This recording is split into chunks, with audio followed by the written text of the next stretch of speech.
Test for independent proportions, section 10.4. In this example, we have a sample of N1 equals 60 patients with moderate symptoms, and the cure rate for the new drug, a P1 hat, is 0.8. This is taken from a larger population of millions of such patients where the cure rate P1 is unknown. Second sample is N2 equal 40 patients with severe symptoms. The cure rate for those patients, P2 hat, is 0.5. It's taken from a population of millions of such patients where the cure rate P2 is unknown. With 95% confidence, we would like to test H0, P1 equal P2, the proportions cured in the two populations are the same, versus the alternative HA, P1 not equal to P2, the proportions cured in the two populations are different. Okay, so we want to check that our samples are big enough that we can apply the central limit theorem.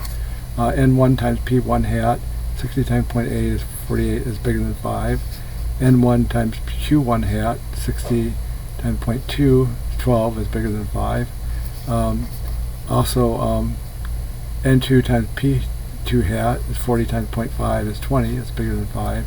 N2 times Q2 hat, 40 times 0.5 is 20, bigger than 5. So these are all these quantities are all bigger than 5. So that means we can use normal approximation, use the z-table.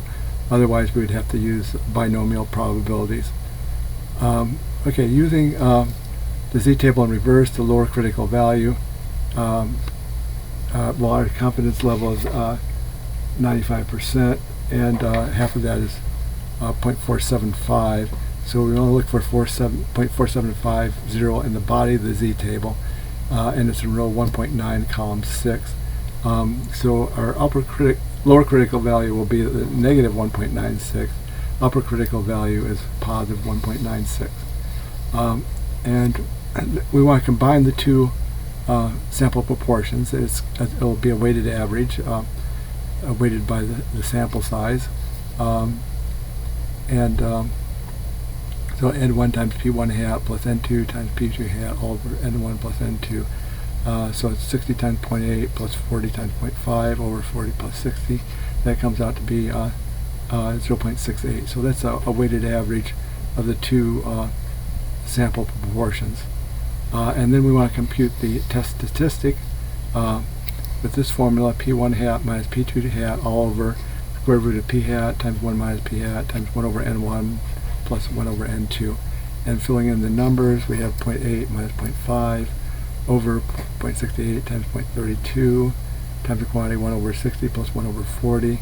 And doing the computations, that comes out to be 3.15. Okay, so because our test statistic is of 3.15 is larger than our upper critical value of 1.96, we reject H0 with 95% confidence and conclude that the cure rates are different depending on the severity of the symptoms.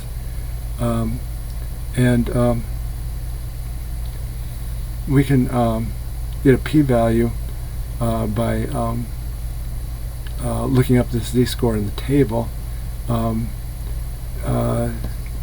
We want 2 times the probability of z is less than negative 3.15.